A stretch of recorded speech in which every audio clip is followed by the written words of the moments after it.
আলাইকুম। আমার নাম সৈয়দা আয়েশা আসিফ। আমি আবৃত্তি করছি কবি সুকুমার রায়ের লেখা কবিতা সৎপাত্র। শুনতে পেলুম পোস্তা গিয়ে, তোমার নাকি মেয়ের বিয়ে।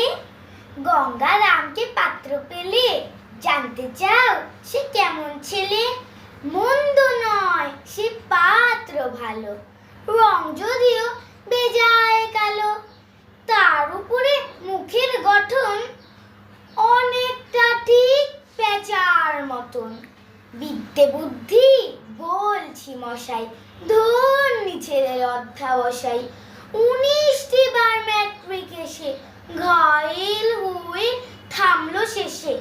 বিষয় আশয় গরিব বেজায়, কষ্টে সৃষ্টে দিন চলে যায়। মানুষ তো নয় ভাইগুলো তার, একটা পাগল একটা গোয়ার। আরেকটি সের তৈরি ছেলে, জাল করে নোট গেছেন জেলে।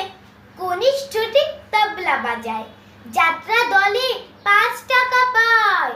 গঙ্গারাম তো কেবল ভোগে পিলের জ্বর আর পান্ডু রোগে, কিন্তু তারা উচ্চ ঘর, কংসরাজের বংশধর।